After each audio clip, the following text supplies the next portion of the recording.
श्रीमन्नारायण नारायण हरि हरि ओम। कामं ववर्षपर्जन्य सर्व काम दुधामही। धर्म राज्य के राज्य में इच्छानुसार बरसात होता था। पृथ्वी कामधेनु जैसी थी, सभी कामनाओं को पूर्ण करने वाली थी। अन्न, अवसर, फल फूल से भरपूर थी। गायों का मोटा मोटा आंचल जो दूध से परिपूर्ण था। नदियाँ, पर्वत, बेला, वनस्पति, समुद्र महाराज के अनुकूल था। अपने ऋषियों ने गाया है, सर्वे सुखिनः सन्तु सर्वे सन्तु निरामय, सर्वे भद्राणि पश्यन्तु मा कश्चित् दुःखमाप्नुयात्। सभी को निरामय शांति, सभी को कल्याण, कोई भी दुखी न रहे, ऐसा हमारे ऋषियों का आशीर्वचन हुआ करता था। राम के राज्य में भी यही नियम था। राम राज्य बैठे तय लोका, राम के राज्य में भी यह था।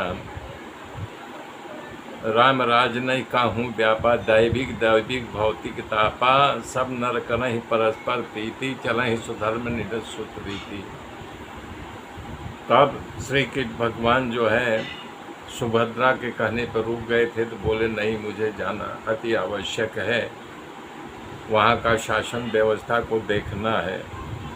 तो सब उनकी बात मान करके छोड़ने गए। सुभद्रा, द्रौपदी, कुंता, उत्तरा, गंधारी, धृतराष्ट्र, शिशु, कृपाचार्य, नकुल, सहदेव, भीम और धौम्य।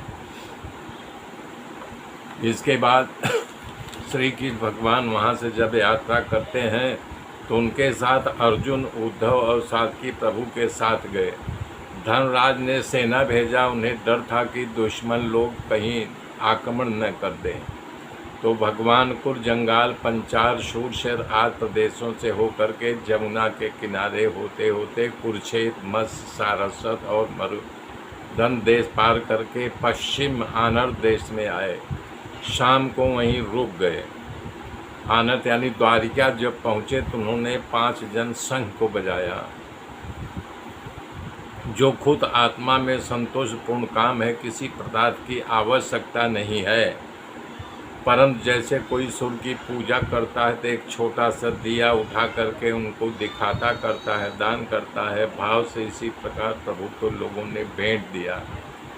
इसके बाद नगर जनों ने भगवान की स्तुति की।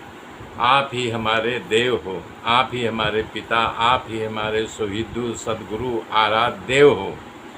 आपके चरणों की सेवा से हम कृतार्थ हो गए हैं। आपके सिवा हमारा कल्याण करने वाला कोई नहीं है। भगवान नगर में प्रवेश करते हैं, देव की माता से मिलते हैं। भगवान की 16,000 रानियाँ उनका इंतजार करती रहती है। कृष्ण भगवान द्वारिका में सुखपूर्वक निवास करने लगे। इधर धर्मराज के राज में सब सुखी थे। एक दिन वो समय आ गया जिसका उत्तरा के गर्भ में पल रहे कि इंतजार था कि गर्भ कब बाहर आए।